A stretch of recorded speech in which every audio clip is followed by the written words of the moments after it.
नमस्कार, आप सभी का स्वागत है यूथ अध्ययन के ऑफिशियल यूट्यूब चैनल पे। साथियों, एक बार फिर से मैं आप सभी के बीच एचपीटेट जून 2026 के लिए साइकोलॉजी की एक नई थ्योरेटिकल सीरीज शुरू करने जा रहा हूं, जिसका कि आज टॉपिक 1 संज्ञानात्मक विकास का सिद्धांत थ्योरी ऑफ कॉग्निटिव डेवलपमेंट रहने वाला है। इस टॉपिक को हम बहुत ही डिटेल से देखने वाले हैं, इसीलिए शुरू से लेकर अंत तक आप हमारे इस विषय में जरूर बने रहें। तो सबसे पहले बात करते हैं थ्योरी ऑफ कॉग्निटिव डेवलपमेंट की। तो थ्योरी ऑफ कॉग्निटिव डेवलपमेंट को हम संज्ञानात्मक विकास का सिद्धांत कहते हैं। इस सिद्धांत के जो जनक है वो थे आपके जीन पियाजे महोदय। जीन पियाजे महोदय की बात करें तो जीन पियाजे जो है वो किस देश के मनोवैज्ञानिक थे? तो जीन पियाजे महोदय आपके स्विट्जरलैंड देश के मनोवैज्ञानिक थे। इस बात को आपने डिटेल से याद रखना है। अच्छा, ये जीन पियाजे महोदय आपके स्विट्जरलैंड देश के मनोवैज्ञानिक थे।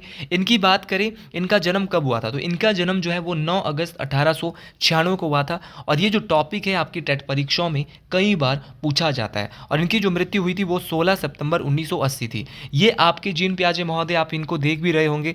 अच्छा, जीन पियाजे महोदय आपके संज्ञानात्मक विकास के जनक है। ये तो बहुत ही बेसिक क्वेश्चन है। बात करें संज्ञानात्मक का मतलब क्या होता है, टॉपिक को आगे बढ़ने से पहले मैं संज्ञान का जो अर्थ है, कॉग्निशन का जो अर्थ है वो क्या होता है। तो संज्ञान का जो अर्थ है किसी चीज़ के बारे में जानना। जैसे कि आप एचपी टेट का पेपर दे रहे हैं, तो एचपी टेट के लिए आपने सबसे पहले अपने दोस्त से या किसी मित्र से पूछा होगा कि यार एचपी टेट के लिए अच्छा कौन पढ़ा रहा है। फिर आप आए होंगे कि अंकुश सर कौन है, यूथ अध्ययन वाले कौन है। तो धीरे धीरे जब आपने मेरे बारे में जाना कि कैसा पढ़ाते हैं, तो उसी चीज़ को हम संज्ञान, मतलब कि धीरे धीरे समय के साथ हम क्या है किसी चीज़ के बारे में जान रहे हैं, उसी को हम क्या बोलेंगे, संज्ञान बोलेंगे। जीन पियाजे का मानना था कि जैसे जैसे बच्चों में जैविक परिपक्वता आती है वैसे वैसे वो वस्तुओं के बारे में अपने दिमाग में कंसेप्ट बना लेते हैं। मतलब कि उनका मानना था कि जैसे जैसे बच्चों को क्या है, मतलब कि जैसे जैसे बच्चा बड़ा होगा वैसे वैसे वो क्या है अपने दिमाग में वस्तुओं के बारे में कंसेप्ट बनाना जो है वो क्या है बना लेता है। तो ये सारी बातें आपको डिटेल से याद रखनी। साथियों, इस टॉपिक को आगे पढ़ाऊँ, अगर आप भी एक मिडिल क्लास फैमिली से हैं और आप भी इसी बार अपना एचपी टेट क्वालिफाई करना चाहते हैं तो आप जुड़ सकते हैं हमारे साथ 499 रुपीज़ मंथ में। हम देंगे आपको 499 रुपीज़ में लाइव प्लस रिकॉर्डेड क्लासेस। आप एचपी टेट के किसी भी स्ट्रीम की तैयारी कर रहे हैं तो आप हमारे साथ जुड़ सकते हैं 499 में लाइव प्लस रिकॉर्डेड क्लासेस आपको एवरी सैटरडे वीकली टेस्ट। तो 7876145409 इस नंबर पे कांटेक्ट करके आप हमारे बैच का हिस्सा बन सकते हैं। अच्छा, पियाजे के बारे में, तो पियाजे ने जो है अपने बच्चों पर सबसे पहले प्रयोग किया और उसने उनकी अवस्थाओं में हुए परिवर्तन को खोजा। इसीलिए जो पियाजे का जो संज्ञानात्मक विकास का जो सिद्धांत है, इसको कभी कभार अवस्था का सिद्धांत भी कह दिया जाता है। तो इसका सिद्धांत अवस्था का सिद्धांत भी कहते हैं। अब पियाजे जो साहब है, उनका मानना था कि जैसे जैसे बालक की आयु बढ़ती है वैसे वैसे उसका जो कार्य क्षेत्र है वो भी बढ़ता है और उसका जो बुद्धि है उसका भी क्या होता है, विकास होता है। मतलब कि जैसे जैसे जो बालक है उसकी उम्र बढ़ेगी तो उसका जो कार्य भी बढ़ेगा और उसका जो बुद्धि है, उसका जो दिमाग है उसका भी क्या होगा, धीरे धीरे वैसे ही डेवलप होगा, उसका विकास होगा। जीन पियाजे के अनुसार जो बच्चे थे उनको उसने क्या बोला, सक्रिय ज्ञान के निर्माता। तो पियाजे ने बच्चों को क्या कहा, तो पियाजे के द्वारा बच्चों को सक्रिय ज्ञान के निर्माता कहा गया और उन्हें नन्हे वैज्ञानिक कहा जो संसार के बारे में अपने सिद्धांतों की रचना खुद करते हैं। तो ये कई बार ये क्वेश्चन पूछा गया है कि बच्चों को पियाजे ने क्या कहा। तो पियाजे के अनुसार जो बच्चे हैं वो सक्रिय ज्ञान के निर्माता थे और उन्हें जो है लिटिल साइंटिस्ट, ये क्वेश्चन कई बार जो है वो आपकी परीक्षाओं में पूछा गया है कि बच्चों को नन्हे वैज्ञानिक किसने कहा। तो जीन पियाजे के द्वारा बच्चों को लिटिल साइंटिस्ट कहा गया और ये भी कहा गया कि उस संसार के बारे में अपने सिद्धांतों की जो रचना है वो खुद करते हैं। ये भी किसने कहा भाई, जीन पियाजे महोदय के द्वारा कहा गया। अब हम बात करते हैं कंसेप्ट ऑफ कॉग्निटिव डेवलपमेंट। तो कंसेप्ट ऑफ कॉग्निटिव डेवलपमेंट में सबसे पहले हम देखेंगे अनुकूलन। अनुकूलन क्या होता है, एडेप्टेशन क्या होता है। तो जब हम वातावरण के अनुसार अपने आप को ढालते हैं तो उसे वो क्या कहलाता है, आपका एडेप्टेशन कहलाता है, अनुकूलन कहलाता है। जो एनवायरनमेंट होता है उसके अनुसार हम अपने आप को ढाल रहे हैं। इसकी भाई दो प्रक्रिया होती है, एक होती है आपकी कौन सी, आपका एसिमिलेशन, और दूसरी जो आपकी होती है वो होती है समायोजन। एसिमिलेशन को हिंदी में बोलते हैं आत्मसात्करण और दूसरी जो होती है वो होती है समायोजन। अच्छा, आत्मसात्करण क्या होती है, आत्मसात्करण वो प्रक्रिया होती है जब हम पूर्व ज्ञान को नए ज्ञान के साथ जो जोड़ते हैं। तो ये कई बार क्वेश्चन पूछा गया है कि जब पियाजे के अनुसार पूर्व ज्ञान को नए ज्ञान के साथ जोड़ने की प्रक्रिया को क्या कहते हैं, तो आपका आत्मसात्करण कहते हैं, एसिमिलेशन कहते हैं। इंग्लिश में इसको ज़्यादातर आप याद रखें। तो एसिमिलेशन होता है मतलब कि एक छोटा बच्चा है, छोटे बच्चे ने पहले भूरे रंग का कुत्ता देख लिया, फिर अब फिर उसको पहले पता चला कि कुत्ता है, ये भूरे रंग का कुत्ता है, इसके 2 कान है, 2 आँख है, 2 पैर है, मतलब कि उसने देखा। फिर वो आगे जाके पहुँचा, उसने फिर ये यहाँ पे बिल्ली मैंने गलती से यहाँ पे एडिट कर दी, लेकिन फिर वो आगे गया बच्चा, उसने फिर एक कुत्ता देखा, वो भी सफ़ेद रंग का था, उसके भी 2 कान थे, 2 मतलब सेम 4 पैर थे। तो उसको फिर ये पता चल गया बच्चों को, मतलब कि पहले वाला ज्ञान था उसको कि कुत्ते के 4 टाँगें होती है, 2 कान होते हैं, 2 आँखें होती है, वो भी भौं-भौं करता है। उसी प्रकार जब वो आगे गया तो उसने देखा कि सफ़ेद रंग का भी कुत्ता हो सकता है, मतलब कि उसको नया ज्ञान मिल गया। उसकी भी 2 टाँगें हो सकती है, 4 टाँगें हो सकती है, 2 कान हो सकते हैं, तो ये सारी चीज़ वो भी भौं-भौं करता है। तो नए ज्ञान को उसने जोड़ा कि कुत्ता जो है वो भूरे रंग के साथ-साथ सफ़ेद रंग का भी हो सकता है। तो ये होता है आपका आत्म-सात्करण, जहाँ पे हम पिछले वाले ज्ञान के साथ नए ज्ञान को जोड़ते हैं, उसी को क्या बोलते हैं? आत्म-सात्करण बोलते हैं। दूसरा होता है आपका समायोजन। समायोजन होता है आपका एक्कोमोडेशन, जहाँ पे हम पूर्व ज्ञान में परिवर्तन करके वातावरण के साथ तालमेल बिठाते हैं, उसी को क्या बोलते हैं? एक्कोमोडेशन बोलते हैं, समायोजन बोलते हैं। मतलब इसका क्या है? अब बच्चा फिर आगे गया और आगे अब जो है कुछ टाइम बाद बच्चे ने फिर देखा 4 टाँगों वाला, कि 4 टाँगें भी है, 2 कान भी है। अब इससे पहले तो उसको पता था कि 4 टाँगों वाला कुत्ता ही हो सकता है, वो सफ़ेद भी हो सकता है, भूरा भी हो सकता है। फिर अब इसने बिल्ली देखी, वो म्याऊँ म्याऊँ कर रही, तो उसको अब ये भी पता लग गया कि पूर्व ज्ञान के साथ उसने क्या है, पूर्व ज्ञान में परिवर्तन करके जो पिछले वाला ज्ञान था, वातावरण के साथ उसने तालमेल बिठाना को क्या कहेंगे? समाज। मतलब उसको पता लग गया कि वातावरण में, हमारे एनवायरनमेंट में भैया 4 टाँगों वाली बिल्ली भी होती है, ऐसा नहीं कि कुत्ता ही होता है। पहले उसने क्या किया था? पूर्व ज्ञान के साथ नए ज्ञान को जोड़ा। पहले उसको था कि 4 टाँगों वाला कुत्ता ही होता है और कुत्ता जो है काले रंग का होता है। फिर उसको थोड़ी देर बाद एक कुत्ता मिला, एक सफ़ेद रंग का कुत्ता, उसकी भी 4 टाँगें थी, उसको पता लगा कि कुत्ता काले रंग का नहीं, सफ़ेद रंग का भी होता है। ठीक है, उसी प्रकार इसने समायोजन क्या होता है? इसने वातावरण के साथ क्या है, खुद को ढाला और परिवर्तन करके जो है वो वातावरण के साथ तालमेल का जो है वो समायोजन जो इसने किया, तो उसको पता लगा कि बिल्ली भी जो है 4 टाँगों वाली होती है, तो इसी को क्या बोलेंगे? समायोजन कहेंगे। तो भैया पहले इसने बोला आत्म-सात्करण, उसके बाद बोला इसने समायोजन। इसके बाद अगला पॉइंट हमारे पास समाधिकरण संतुलन, इक्विलिब्रेशन। मतलब इसके द्वारा बच्चा जो है आत्म सात्करण और समायोजन की जो प्रक्रियाएं होती है उसके बीच संतुलन बनाने का काम करता है। तो आत्म सात्करण आपका एसिमिलेशन और आपका समायोजन, उसके जो बीच का जो कार्य करता है, संतुलन बनाने का जो काम करता है, वो करता है आपका इक्विलिब्रेशन। तो ये आपको बिल्कुल याद रखना है। अगले हमारा स्कीमा। स्कीमा क्या होता है? तो मानव के दिमाग में जो चीज़ें पहले से ही स्टोर होती है और उनका प्रयोग करके किसी विषय के प्रति जब एक व्यक्ति धारणा बनाता है तो उसे स्कीमा कहते हैं। मान लो कि आपको किसी ने भेजा कि भाई यूथ अध्ययन में जाओ, बहुत अच्छा पढ़ाते हैं। जब आपने पढ़ा, मेरे को देखा लाइव पढ़ाते हुए, तो आपको लगा यार ये तो बहुत अच्छा पढ़ा रहे। तो मतलब कि यही क्या है, जब हम किसी के बारे में उनका प्रयोग करके जो पहले से स्टोर था, किसी ने बोला कि अच्छा पढ़ाते हैं, फिर आप आए, फिर आपने देखा, पढ़ा मुझसे, फिर आपको लगा, मतलब कि फिर आपने क्या है उनका प्रयोग करके, मतलब किसी विषय के प्रति आपने क्या है धारणा बनाई, तो उसी को क्या कहते हैं? स्कीमा कहते हैं। और मानव शिशु में जो स्कीमा की जो प्रवृत्ति होती है वो जन्मजात होती है। चलो जब से हम पैदा हुए हैं तभी से तो स्कीमा की प्रवृत्ति हम सबके अंदर होती है। तो ये सारी बातें हमको बिल्कुल क्लियर होनी चाहिए कि स्कीमा क्या होता है। मतलब कि मानव के दिमाग की एक ऐसी चीज़ जो हमें पहले से स्टोर होती है। मान लो किसी ने आपको बताया था पहले स्टोर है, फिर आपने उनका प्रयोग करके जब आपने देखा यार ये तो सच में ही बहुत अच्छा पढ़ाते हैं, तो मतलब यही क्या है आपका स्कीमा है। मतलब कि आपने क्या है एक धारणा बना ली है, ठीक है, पहले से ही। तो इसके बाद हम बात करेंगे प्याजे की संज्ञानात्मक विकास की 4 अवस्थाएं बताई। तो जीन प्याजे ने जो है जो संज्ञानात्मक विकास था इसकी 4 अवस्थाएं बताई थी। सबसे पहली जो इसने अवस्था बताई थी, ये तो मैंने आपको बोला था जैसे जैसे बच्चा बड़ा होता है वैसे वैसे वो चीज़ों के बारे में सीखता है। तो इसकी जो पहली स्टेज थी वो थी आपकी सेंसरी मोटर स्टेज, संवेदीय पेशी अवस्था। ये जो अवस्था थी जीन प्याजे की वो 0 से लेकर 2 वर्ष तक थी। इस अवस्था में बच्चा जैसे जैसे इस अवस्था में जो बच्चा है वो अपनी ज्ञान इंद्रियों के माध्यम से सीखता है। अच्छा, ज्ञान इंद्रिय कौन कौन सी होती है? आपका आँख हो गया, नाक हो गया, कान हो गया, हाथ हो गया, ये सारी की सारी क्या होती है? आपकी ज्ञान इंद्रिया होती है। इस अवस्था में बच्चा क्या है, अब देखो जो छोटा बच्चा होता है वो कैसे सीखता है, मतलब कि आँख के माध्यम से, कान के माध्यम से, आपका इन सभी ज्ञान इंद्रियों के माध्यम से बच्चा इन अवस्था में सीखता है। अच्छा, यहाँ से जो सबसे बड़ा कंसेप्ट आता है वो क्या आता है?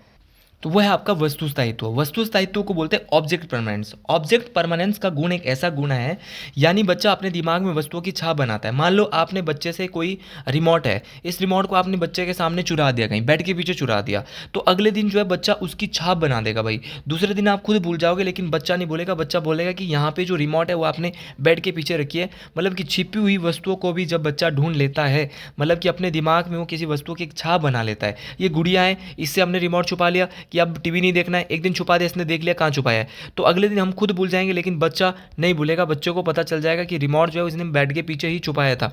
तो जब मतलब बच्चा अपने दिमाग में वस्तुओं की छाप बनाना शुरू कर देता है, तो उसको जहाँ पे बच्चा छिपी हुई वस्तुओं को भी ढूंढ लेता है, उसी को हम क्या बोलेंगे, ऑब्जेक्ट परमानेंस बोलेंगे, वस्तु स्थायित्व बोलेंगे। ये बात आपको डिटेल से याद रखनी है। जीन पियाजे की जो अवस्था की दूसरी स्टेज है संज्ञानात्मक विकास की, वो है पूर्व संक्रियात्मक स्टेज, प्री ऑपरेशनल स्टेज। ये स्टेज जो है वो 2 से 7 वर्ष के बच्चों में होती है। यह क्रिया करने से पहले की अवस्था होती है, जब बच्चा मतलब कार्य करता है तो उससे पहले की अवस्था है। इसमें बच्चा सामने आने वाली चीज़ों को देख पाएगा और समक्ष जो उसके समक्ष होगी उस पर फिर कार्य कर पाएगा, लेकिन कोई क्रिया नहीं कर पाएगा। मतलब उसके सामने जो चीज़ें आ रही है उसके बारे में वो सोच रहा है। इस अवस्था में बच्चा सिंबल्स के माध्यम से यूज़ करने में क्या है, सिंबल्स बोले तो आपके जो प्रतीक होंगे उनको यूज़ करने में निपुण हो जाता है। जैसे कि बच्चे के सामने बच्चे ने एक शब्द सुना साइकिल, तो साइकिल उसके दिमाग में क्या है, साइकिल की एक छवि बन गई।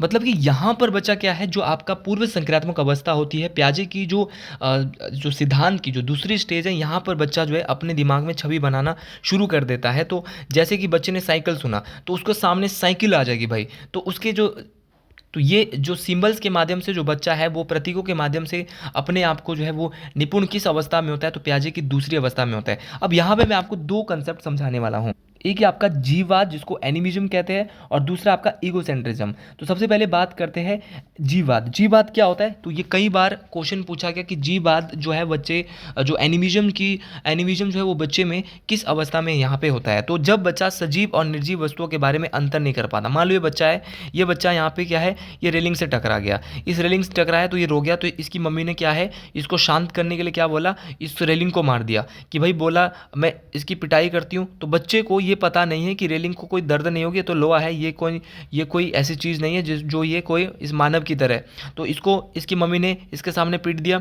कि भैया मैं इसको पीट रही हूँ, और फिर बच्चा क्या है, शांत हो जाता है, फिर उसको पड़ जाती है कि हाँ यार माता जी ने क्या है इसको अब पीट दिया है।